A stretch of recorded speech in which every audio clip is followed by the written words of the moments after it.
बिस्मिल्लाहिर्रहमानिर्रहीम। अस्सलाम वालेकुम दोस्तों। आज मैं आपको बताऊंगा कि मैंने अपनी ज़िंदगी में पिछले 3 साल से सबसे पहले जो बुनियादी प्रोजेक्ट्स डेटा साइंस के अंदर जो मैंने डेवलप किया था, या सबसे डेटा साइंस में जो इम्पोर्टेंट जो है ना मॉडल्स मैंने डेवलप किया था बुनियादी स्टार्टिंग लेवल पे, उनका मैं नाम बताऊंगा वो, ताकि उससे आपको बहुत से नॉलेज भी आएगा और बहुत से कंसेप्ट भी क्लियर होगा कि स्टार्ट में हमें किस किस्म का प्रोजेक्ट्स को डेवलप करना पड़ता है, या किस किस्म के साइंटिफिक मॉडल्स को डेवलप करना पड़ता है, ताकि उससे हमें बहुत से नॉलेज हो सकता है और बहुत से जो है ना डेटा साइंस को आसानी से अंडरस्टैंड कर सकते हैं। तो सबसे पहले मैंने क्या किया था, उस वक्त ये डेटा से इंसाइट्स वगैरह निकालना सीखा था। ये केगल से जो है ना डेटा सेट, डमी डेटा जो नहीं होता, वहाँ से डेटा सेट को उठा के उधर से मैंने एक आज से कोई 3-4 साल पहले वहाँ से डेटा उठा के उससे इंसाइट्स निकालना सीखा था।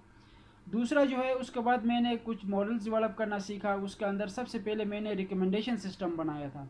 रिकमेंडेशन सिस्टम आप किसी भी चीज़ का बना सकते हो, बुक्स का हो या कोई किसी भी आइटम का, किसी भी प्रोडक्ट का बना सकते हो, कोई लैपटॉप्स का हो या कोई कपड़ों का हो, जूतों का हो, कोई भी ऑनलाइन रिकमेंडेशन सिस्टम बना सकते हो।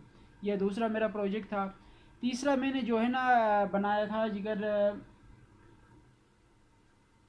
ये तस्वीरों का जो है ना पोस्चर डिटेक्शन वगैरह, ये डीप लर्निंग का प्रोजेक्ट में आता है। इसको इस्तेमाल करते हुए पोस्चर डिटेक्शन का काम किया था, मॉडल बनाया था। चौथा जो है मैंने बनाया था अ, ये जो है ना कमर्शियल का जो हाउस नहीं होता, हाउस प्राइस प्राइस प्रिडिक्शन के हवाले से ये प्राइस प्रिडिक्शन का एक मॉडल बनाया था। पांचवा जो है ना मैंने बनाया था कोई डेटा एनालिसिस का काम किया था, कि डेटा को किस तरह एनालिसिस किया जाता है। छठा जो है ना मैंने बनाया था टाइम सीरीज़ बेस्ड प्रोजेक्ट बनाया था, टाइम सीरीज़ बेस्ड मॉडल बनाया था। सातवां जो है मैंने बनाया था कुछ हाँ, एटीएम मशीन की डिटेक्शन सिस्टम बनाया था, फ्रॉड डिटेक्शन वगैरह बनाया था। और आठवां जो है ना एक मेडिकल कोई लाइन का जो है, एक डॉक्टर से मिल के मैंने कोई बीमारी का जो डिटेक्शन का इमेजेस है, इमेजेस के ऊपर थोड़ा सा काम करके उसके ऊपर एक मॉडल बनाया था। लेकिन प्रॉब्लम ये था कि उसमें काफ़ी चीज़ें जो है ना, मेरा एक्यूरेसी ज़्यादा आने की वजह से ओवर फिटिंग थी। तो कोई भी मॉडल जब आप बनाएंगे तो वो मॉडल ना ओवर फिटिंग होना चाहिए, ना अंडर फिटिंग होना चाहिए, एग्जैक्ट फिगर के ऊपर आना चाहिए। वो का जो है ना एक्यूरेसी होता, अदरवाइज उसमें कोई ना कोई प्रॉब्लम हो सकता है आपकी कोडिंग के अंदर, आपकी अंडरस्टैंडिंग के अंदर, या आपकी किसी भी उसमें प्रॉब्लम आ सकता है। अगर आपने मॉडल बनाया और उसका अगर 100% एक्यूरेसी ना हो, ना उससे थोड़ा सा नीचे 70 80 90% एक्यूरेसी उसका होना चाहिए। ज़्यादा आएगा तो वो ओवर फिटिंग होगा, कम आएगा तो वो अंडर फिटिंग होगा। बेहतर है कि एक्यूरेट फिटिंग वाला मॉडल्स बनाएं। तो उसके लिए आपको स्टडी करना पड़ता है काफ़ी हद तक, और मैं भी आजकल रिसर्च कर रहा हूँ ये बहुत से काम के ऊपर। ये खुसूसन ये जो क्या नाम है इसका, बोल्ट्जमैन मशीन जो नहीं ना, बोल्ट्जमैन मशीन के ऊपर जो है ना मैं काम कर रहा हूँ, उस थ्योरी के ऊपर रिसर्च कर रहा हूँ, ताकि कोई नए से नए कोई काम बना के दिखा सकूँ मैं एक एक।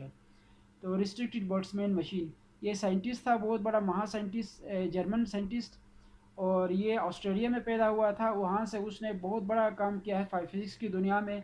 तो उसका फिर मैं आपको बताऊंगा कि उसका क्या कमाल था, उसका क्या लॉजिक था, उसने कौन सा बड़ा काम किया था, उसके ऊपर मैं अलग से एक वीडियो बनाऊंगा। लेकिन अभी सिर्फ इतना समझो कि इसके बोल्ट्जमैन मशीन के ऊपर इस एल्गोरिदम्स को या न्यूरल नेटवर्क को इस्तेमाल करते हुए हम नए नए डीप लर्निंग के प्रोजेक्ट्स को या मॉडल्स को डेवलप कर सकते हैं साइंटिफिकली। तो मैं इसके ऊपर काम कर रहा हूँ। इंशाल्लाह मैं कुछ दिनों में इसका कोई ना कोई अच्छा सा रिजल्ट निकाल के मैं आपको दिखाऊंगा। उसको मॉडल को कैसे बनाए हूँ वो सारी चीज़ें मैं आपको बताऊँगा। ठीक है, थैंक यू सो मच। अल्लाह हाफिज़, गुड बाय।